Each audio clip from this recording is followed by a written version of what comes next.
अशोक चव्हाण यांच्या निर्णयानंतर शिवसेना उठांबीची भूमिका नेमकी काय आहे? अंबादास दानवे काय म्हणाले, बघूया सविस्तर. केलेलं आहे.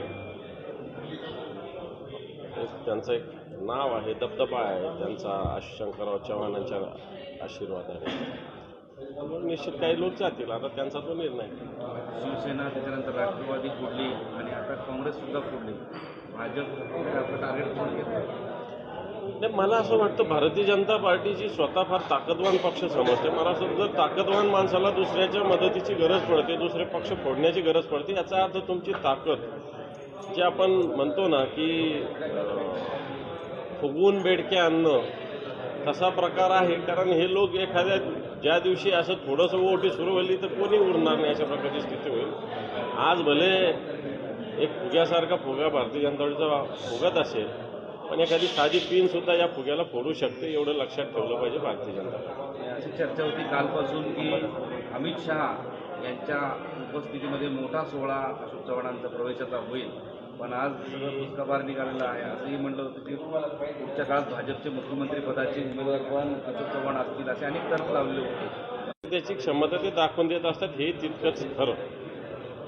या आजच्या प्रवेश, मला असं वाटतं माझ्या माहितीप्रमाणे राज्याचे उपमुख्यमंत्री हे करतात, मुख्यमंत्री राहिलेल्यांचा प्रवेश राहिलेले उपमुख्यमंत्री करतात. वाटतं अशोक चव्हाण यांच्या दृष्टीनं सुदैवी दुर्दैवी आता त्यांनाच माहिती येणार काळात. त्यांच्या प्रवेशावर अंजली दमनी यांनी दोघांवरही, अशोक चव्हाण आणि फडणवीस या दोघांवरही अशी टीका केली आहे, कोण होतास तू, काय झाला असं. बरोबर आहे, दोघेही कोण होते आणि काय झालं. एक 2014 ते 2019 जे सुपर पॉवर म्हणून देवेंद्र फडणवीस या राज्याचे ओळखले जात होते, आज ती सुपर पॉवर आहेत का? अशोकराव चव्हाण या काँग्रेसचे अध्यक्ष, मुख्यमंत्री राहिलेले, आज त्यांना या भारतीय जनता पार्टीसमोर सरेंडर व्हावं लागतं, ज्याच्याशी त्यांनी सातत्यानं लढा दिलेला आहे.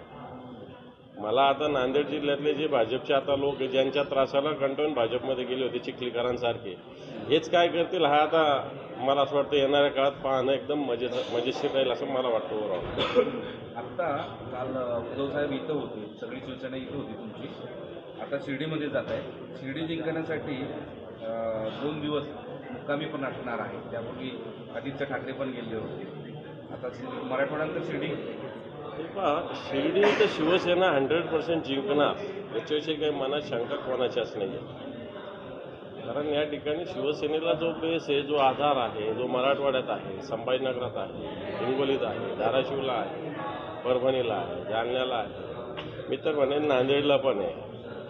आणि या सगळ्या याच्यामध्ये निश्चित शिर्डीसारखे मतदारसंघसुद्धा शिवसेनेचे सातत्यानं ताकदीचे राहिले. मागच्या वेळेस बघितलं असेल, 2 टर्म पुरेपुरे लोखंडे नावाचे जे उमेदवार होते, त्यांना कुठं माहितीसुद्धा नव्हतं, आदल्या दिवशी सांगितलं आणि नंतर 8-10 दिवसात निवडून आले. ही शिवसेनेची ताकद आहे, शिवसेना प्रमुखाच्या विचाराची ताकद आहे आणि उद्धवजी ठाकरे साहेबांच्या नेतृत्वाची ही ताकद आहे. लोकसभेसोबत विधानसभा सुद्धा निवडणुका घेण्यासंदर्भात भाजपची चाचपणी सुरू असते.